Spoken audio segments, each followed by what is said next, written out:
Berlatar pada tahun 1962, kisah diawali dengan memperkenalkan seorang penjaga keamanan klub malam bernama Tony Lip yang terlihat sedang membayar seorang wanita penitipan barang agar memberikan sebuah topi milik salah satu pengunjung yang merupakan pengusaha kaya raya, di mana Tony juga dikenal sangat bagus dalam membereskan suatu masalah dan tidak tanggung-tanggung dalam membereskannya.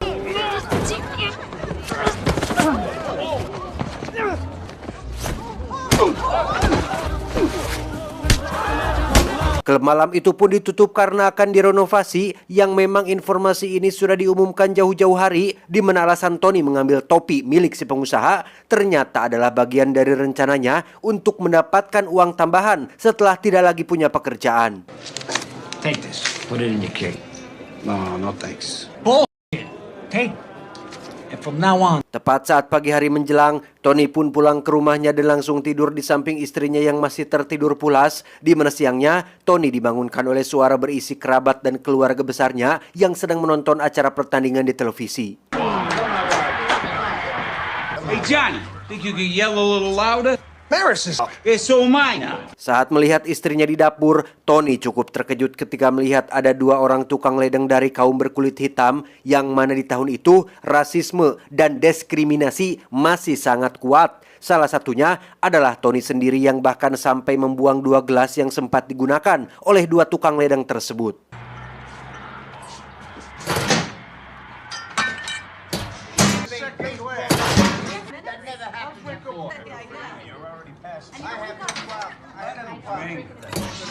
Saat Tony mengunjungi warung tempat biasa ia nongkrong, ada satu temannya yang mengajak taruhan makan hotdog paling banyak, yang dengan fakta bahwa ia butuh uang lebih untuk biaya dapur dan bayar kontrakan, Tony pun menerima tantangan tersebut dan...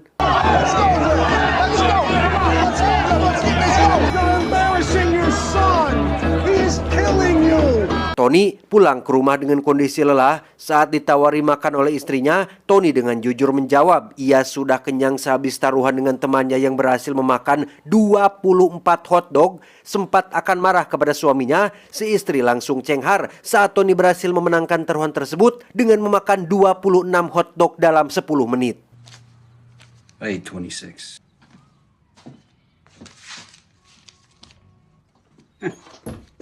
Beberapa hari berlalu sebagai pengangguran, si istri mulai mengeluh tentang mereka yang harus bayar uang sewa kontrakan, di mana Tony terpaksa menggadaikan jam tangan kesayangannya demi untuk memenuhi kebutuhan di rumahnya. Here's 50. Yeah, pay me 60 by New Year's, you get it.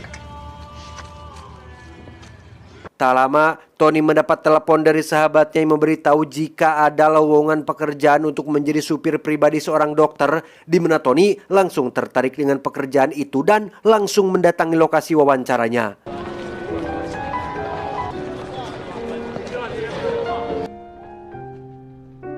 Tiba di lokasi, Tony cukup terkejut saat mengetahui jika kediaman si dokter yang dimaksud ternyata berada di sebuah gedung pertunjukan yang besar dan mewah. Tidak hanya Tony saja yang melamar pekerjaan, ada beberapa orang lain juga yang datang, sehingga Tony harus bersaing dengan mereka semua.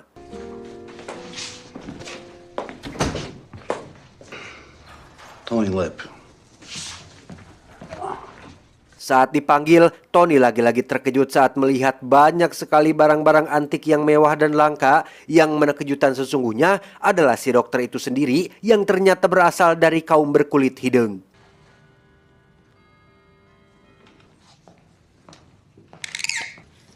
Mr. Valenlonga, sorry to keep you waiting. Dia bernama Donald Shirley atau biasa dipanggil Dr. Shirley, seorang musisi yang pandai bermain piano dan sangat terkenal di kalangan orang-orang besar. Julukan dokter yang disematkan kepadanya ternyata merujuk pada kecerdasan dan keterampilannya dalam bermain piano yang dianggap sangat legend dan beda dari musisi yang lain. Have you ever driven professionally before? But I could drive anything. Limos, tow trucks, snowplows, whatever. Dalam 2 bulan ke depan, Dr. Shirley akan melakukan tur konser ke berbagai kota. ia membutuhkan supir pribadi sekaligus pengawal yang bisa membereskan masalah apapun dalam perjalanan. Dengan gaji $100 atau sekitar 1,4 juta rupiah per minggu, Tony tidak hanya akan menjadi supir pribadinya, tetapi juga harus menyiapkan berbagai macam kebutuhannya seperti menyetrika baju, mengelap sepatu, menemaninya buang air besar di toilet, mencukur bulu ketiak, dan lain-lain, sehingga Tony langsung pergi saat itu juga. My point is, we'll be gone for 8 straight weeks, no breaks, right up until Christmas. Good luck, Doc. Keesokan paginya saat Tony dan istri masih sedang tertidur, Dr. Shirley kembali menelepon dan ingin berbicara langsung dengan istrinya, di mana beliau menaikkan gaji yang ditawarkan menjadi sekitar 3 juta rupiah per minggu dan meminta izin untuk meminjam suaminya selama 2 bulan ke depan. Yes, I'm sure. Bye now. Pada akhirnya, Tony menerima pekerjaan tersebut. Tepat di hari keberangkatan, Tony diberikan sebuah buku berjudul The Green Book, semacam buku panduan yang khusus memberitahu tentang hotel dan spot mana saja yang aman untuk orang berkulit hidung, yang meskipun Tony adalah salah satu orang yang awalnya sangat rasis, tapi demi uang dan pekerjaan, ia mencoba untuk pasrah menerima pekerjaan ini.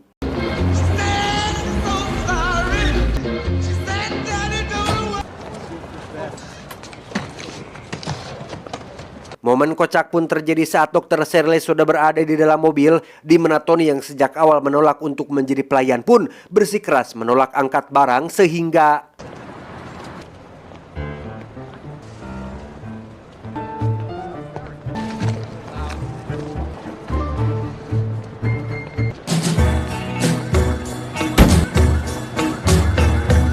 saat sudah dalam perjalanan, kita akan melihat sikap Dr. Shirley yang sangat kaku dan elegan. Berbeda dengan Tony yang sudah biasa hidup di jalanan, ia dengan santai menyetir mobil sambil makan roti sandwich, sehingga dokter yang khawatir Tony oleng pun memintanya untuk berhenti makan dan tetap fokus pada jalanan.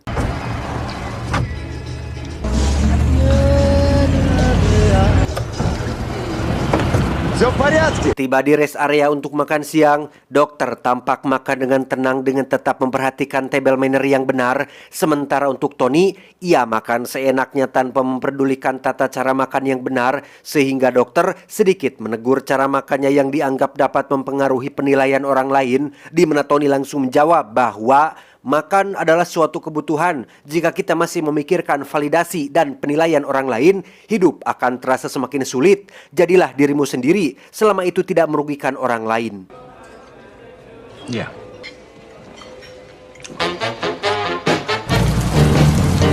Mereka berdua pun melanjutkan perjalanan. Kali ini dokter lagi-lagi dikejutkan oleh tingkah laku Tony yang mengaku sudah kebelet pipis. Ia memberhentikan mobilnya di pinggir jalan dan akan pipis sembarangan daripada menahan kencing yang dapat berpotensi timbulnya penyakit seperti batu ginjal, infeksi saluran kemih, dan lain-lain yang bagi dokter itu dianggap tidak normal karena ia terbiasa hidup mewah dengan berbagai fasilitas yang sudah disediakan.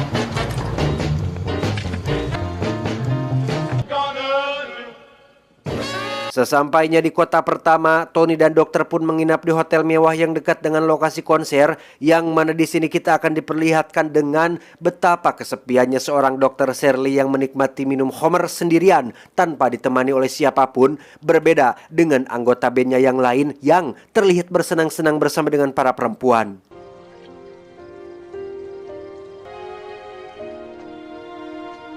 Tiba malam konser yang berlokasi di rumah seorang bangsawan kaya raya, Tony dan para supir lain terlihat berada di luar menunggu majikan mereka selesai, di mana untuk pertama kalinya Tony melihat penampilan Dr. Shirley yang sangat bagus dan memang pantas disebut sebagai pemain piano yang sangat jenius.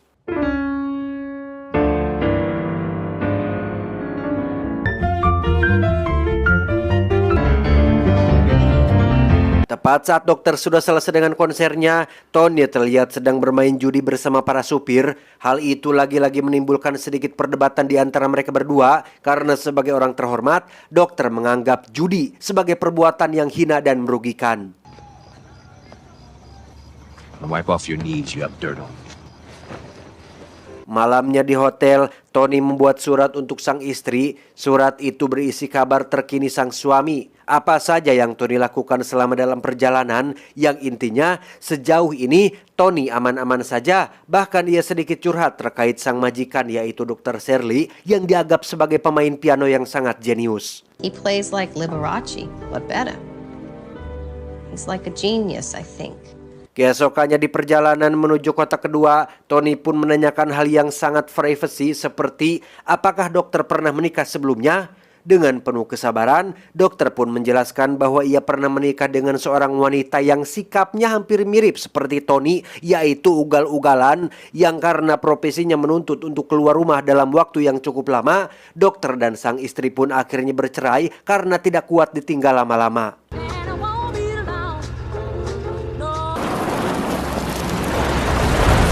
Tiba di sebuah warung untuk membeli rokok dan camilan, Tony tak sengaja menemukan batu giok yang terjatuh dari barang pajangan.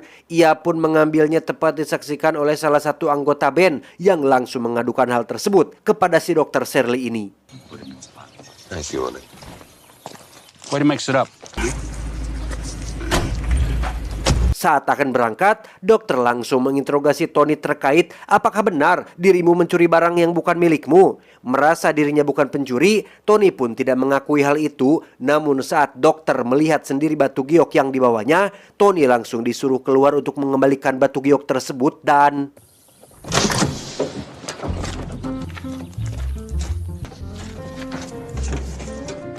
If you like Tony, I'd happily buy you the stone. Don't bother. You took all the fun out of it. Tiba di kota kedua yang berlokasi di aula kampus, Tony ditugaskan untuk mengecek piano apakah sesuai dengan merek yang diinginkan dokter yang tertera pada kontrak atau tidak. Yang ternyata selain mereknya tidak sesuai, kondisi piano itu pun sangat kotor, penuh sampah dan sengaja dibiarkan begitu saja oleh petugas setempat, sehingga terjadilah sedikit pertikaian antara Tony dan si petugas yang karena si petugas kekerewet dan melontarkan kata-kata tidak pantas terhadap dirinya, Tony pun menjadi kesal dan inilah yang terjadi. You think you're talking to, greaseball?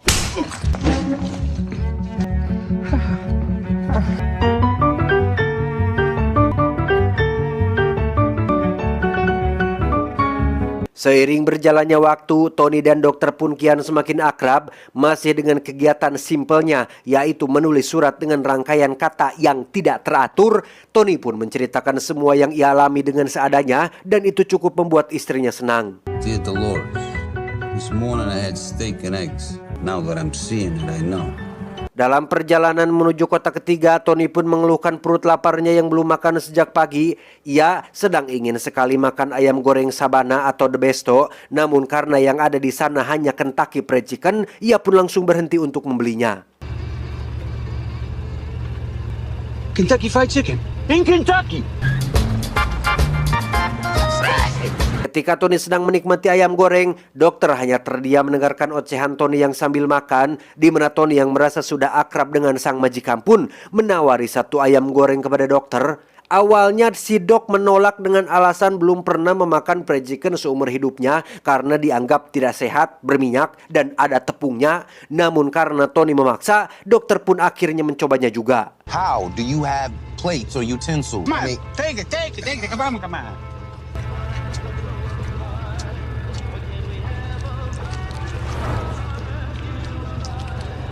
Dan siapa yang menduga jika dokter ternyata menyukai fried chicken yang rasanya memang enak dan gurih, di mana saat dokter bertanya tentang bagaimana dengan tulangnya, Tony pun menjawab. What do we do about the bones? We do this. This is what we do. Squirrels would eat it anyway. Pick it up. Nature takes care of Tiba di kota selanjutnya, mereka mendapat hotel murah yang sepertinya kurang cocok untuk seseorang seperti Dr. Shirley. Namun karena dokter berkata tidak apa-apa, Tony pun hanya manut saja dan ia sendiri akan menginap di hotel lain yang tak jauh dengan hotel tempat dokter menginap. Just this one? Thank you. Tak lama setelah Tony pergi, Doc yang sedang duduk sendirian di luar pun diganggu oleh beberapa orang dari kaumnya yang sedang bermain kaleci. Di mana Doc yang merasa terganggu pun memilih untuk pergi ke bar dan menikmati minuman di luar sana. Floyd, come on, man.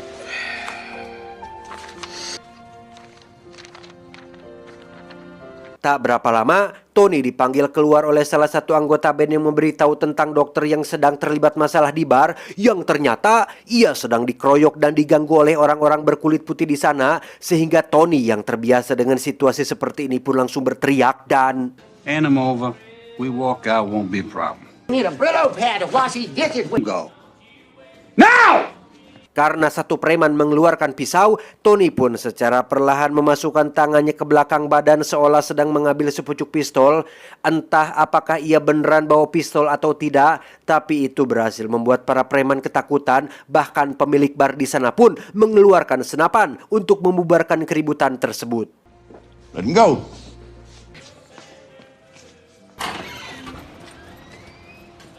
Keesokan malamnya, dokter pun melakukan konser dengan lancar, di mana Tony yang ikut menonton pun merasa sangat senang dan bangga karena telah ikut andil dalam kelancaran tur konser ini.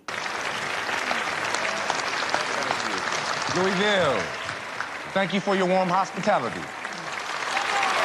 Keesokan paginya saat melanjutkan perjalanan menuju kota selanjutnya, mobil yang mereka kendarai pun mogok akibat kurang air, di mana saat Tony sedang memperbaikinya, Doc yang sedang butuh udara segar pun keluar dari dalam mobil tepat saat ada beberapa orang dari kaumnya yang bekerja di sebuah lahan.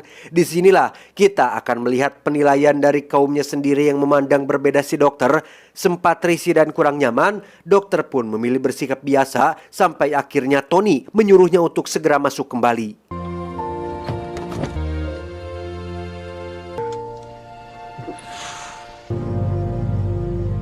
Tiba di lokasi konser selanjutnya yang bertempat di sebuah rumah milik seorang pengusaha kaya raya, dokter menampilkan pertunjukan yang sangat sempurna. Namun ketika istirahat untuk makan malam, dokter yang ingin pergi ke toilet pun dilarang oleh sang tuan rumah agar jangan memakai toilet mereka. Dan tebak di mana dokter harus buang air kecil? Right out there for that pond. I prefer not to use that. Ya, dokter disuruh untuk pipis di jamban kayu yang biasa digunakan tukang kebun dan para pembantu. Hal ini membuktikan jika tuan rumah sangat rasis dalam memperlakukan seseorang yang berbeda dengan kaumnya. Meskipun dokter adalah seorang musisi terhormat yang sudah terkenal, tapi perilaku rasisme yang ditunjukkan oleh si tuan rumah tidak membeda-bedakan siapa orangnya, sekalipun itu adalah orang terkenal seperti si dokter Shirley ini. Why don't I just pull over? Animals go in the woods. Difference between you and me, I'd have zero problem going on with. Keesokan paginya saat sedang sarapan, dokter memperhatikan Tony yang sedang menulis surat untuk sang istri. Merasa butuh sedikit perbaikan dalam rangkai kata-kata, dokter pun membantu Tony menulis suratnya, yang hasilnya membuat sang istri terharu dalam membaca rangkaian kata-kata indah tersebut. Put this down. It's very romantic. And I will love you the rest of my life. Tiba di kota selanjutnya, dokter dan Tony pun jalan-jalan ke pusat kota dan menemukan satu toko yang menjual pakaian mewah, di mana hal tidak menyenangkan pun kembali terjadi saat si penjaga melarang dokter mencoba pakaian di ruang ganti. Sudah terbiasa dengan perlakuan seperti ini, dokter pun memilih pergi tanpa mempermasalahkan sikap si penjaga tersebut.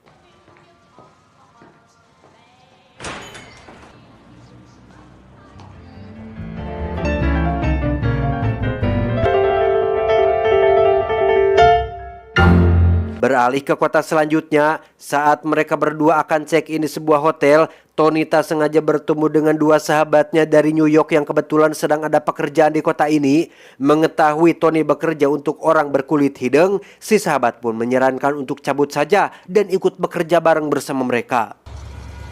Per fare soldi buoni. Questo non è il posto adatto per parlare. Ascolta il chisto. Malamnya saat Tony akan keluar hotel untuk nongkrong, dokter tiba-tiba saja sudah berada di luar menunggu Tony muncul. Ternyata dokter tak sengaja mendengar percakapan Tony dan dua sahabatnya terkait pindah kerja, di mana dokter merasa takut ditinggalkan oleh Tony karena tanpa Tony, dokter benar-benar tidak bisa mengurus dirinya sendiri. Prima di accettare la sua offerta, dobbiamo parlare. I think you're doing a wonderful job. Disinilah kita akan melihat kesetiaan Tony yang dengan tegas mengatakan jika dirinya tidak akan keluar kerja, yang meskipun awalnya terasa berat, Tony sangat betah bekerja untuk dokter dan tidak akan pernah meninggalkannya untuk orang lain. I ain't going nowhere, Doc.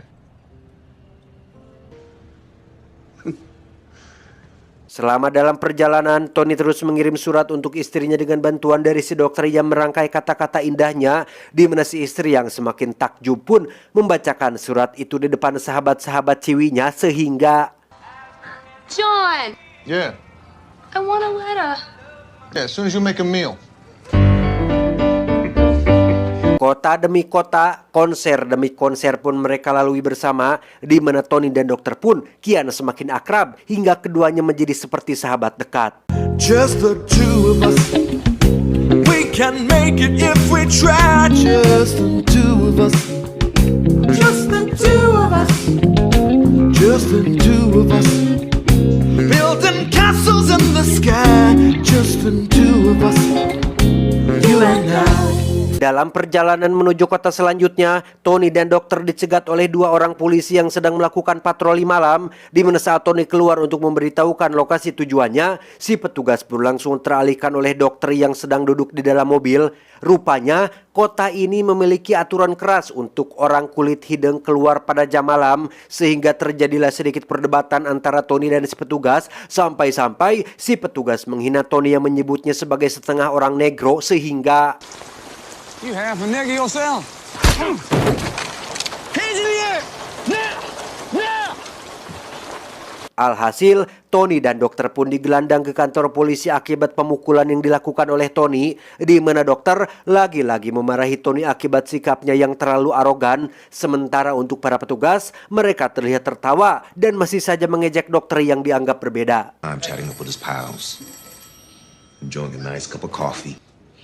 Yet I'm the one who pays the price. I'm the one who's gonna miss the Birmingham show. Tak bisa terus berada di dalam sel, dokter pun meminta hak menelepon. Yang tak lama setelah ia melakukannya, tiba-tiba saja terjadi sesuatu hal yang mengejutkan, yaitu Chief Pratt, who's this? Yes, sir. I can hear. ya, para petugas pun langsung dibuat kepanikan saat mendapat telepon dari seseorang yang sangat penting, yaitu Bapak Komisaris Besar Polisi dari kantor pusat, yang katanya mendapat telepon dari seseorang yang jabatannya lebih tinggi dari beliau. Entah siapa orang yang sudah dokter hubungi. Mereka berdua pun langsung dibebaskan saat itu juga. Get him out. What? Cut him loose. That nigger what hit me. Keep your job, then you do what I got to tell you to do when I got to tell you to do it. And I'm telling you to get him the damn out. Ternyata orang yang sudah dokter hubungi adalah Jaksa Agung Amerika Serikat, di mana saat Tony bangga dan merasa keren dengan hal itu, dokter justru merasa sangat malu dan tidak punya value meminta bantuan seorang Jaksa Agung hanya untuk membebaskannya dari penjara. Yang alhasil terjadilah sedikit perdebatan di antara mereka berdua, sampai-sampai membahas tentang ras dan warna kulit, sehingga You wouldn't talk so much. So yeah, my world is way more blacker than you. Stop the car, Tony. hujan-hujanan, dokter pun keluar dari mobil dan langsung meluapkan semua unek-uneknya selama ini, bahwa ia sudah cukup sabar menghadapi perlakuan diskriminasi dari orang lain. Dengan statusnya sebagai musisi kaya yang tinggal di istana, dokter sebenarnya sangat kesepian dan terus merasa sendiri. Bagaimana tidak, ia tidak diterima oleh orang kulit putih, begitupun oleh kaumnya sendiri, sehingga harus biji mana atuh aku teh.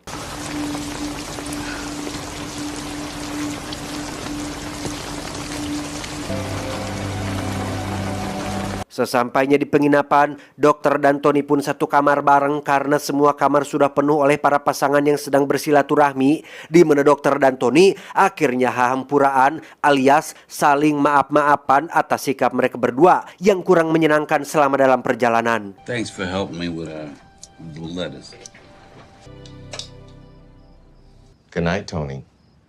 Tibalah di kota terakhir konser yang bertempat di sebuah hotel. Seperti biasa, Doc lagi-lagi diperlakukan tidak layak ketika manajer hotel menempatkannya dalam sebuah gudang kecil nan sempit sebagai ruang istirahat, di mana saat Tony dan yang lain sedang makan di restoran, dokter dilarang si manajer untuk makan di sana dengan alasan tradisi dan aturan ketat di hotel ini yang melarang setiap orang kulit hidung makan bersama orang kulit putih, sehingga terjadilah sedikit ketegangan agar si dokter bisa diizinkan makan di sana.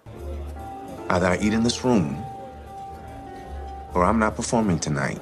Karena Doc mengancam tidak akan tampil, manajer pun mencoba mengobrol dengan Tony agar memujuk majikannya untuk tetap tampil, di mana si manajer sampai nekat menyogok Tony agar mau tetap main, tetapi... Stop, Tony. It's all right. Ya, Doc berhasil mencegah Tony melakukan kekerasan, di mana Doc menyerahkan keputusan kepada Tony untuk main atau tidak, dan tebak apa jawaban Tony? Let's get out of here. Don, don't do this. Now you signed a contract. I know you're... Setelah tidak jadi tampil di konser terakhir, Doc dan Tony pun pergi ke sebuah bar khusus orang berkulit hidung. Alih-alih konser di tempat mewah dan dibayar mahal, Doc memilih tampil menghibur masyarakat bawah dan meramaikan suasana yang ada di tempat tersebut.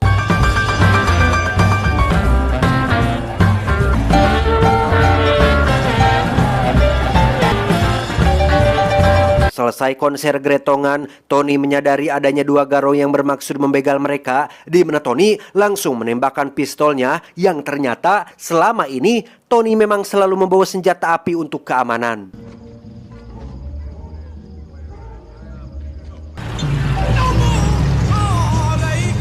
Mereka berdua pun melanjutkan perjalanan menuju arah pulang, yang karena Tony sudah kecapean, Doc pun mengambil alih kemudi dan menyetiri Tony sampai ke tempat tinggalnya.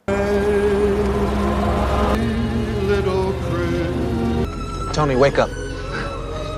Tiba di depan rumah, Tony sempat mengajak Doc untuk mampir dulu ke rumah, namun karena takut tidak diterima, apalagi ini malam Natal yang pastinya ada banyak orang yang berkumpul di rumahnya, Doc memilih untuk pulang saja dan menikmati malam Natal sendirian. Merry Christmas, Tony. Merry Christmas.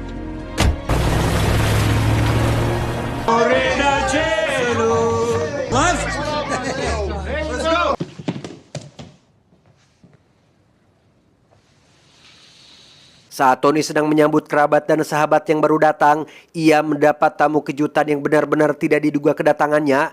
Ya, itu adalah Dr. Shirley yang memberanikan diri untuk datang. Terlihat wajah girang dan bahagia yang terpancar dari wajah Tony karena ia memang sangat menginginkan kehadiran dokter di rumah ini sehingga... Everybody. This is Dr. Donald Shirley. Make some room. Get this man a plate. Thank you for sharing your husband with me.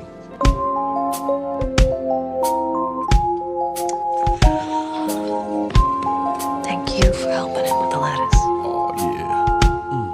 I see the crystal raindrops fall and the beauty of it all. Diadaptasi dari kisah nyata, inilah The Green Book. Just the two of us building castles. Tamat ending yang sangat menghidungkan. Pesan yang bisa kita ambil dari sosok Doc dan Tony adalah tutup mulut atas pelayanan yang telah Anda berikan, tapi bicarakan pertolongan yang telah Anda terima. Ingat, orang yang wadah pemikirannya luas lebih mudah menangkap perbedaan, tidak gampang marah, dan memaklumi keadaan. Saya John, mewakili jajaran direksi yang bertugas, mengucapkan terima kasih dan sampai jumpa di video selanjutnya. Adios, leher tebal, angsa perindapan.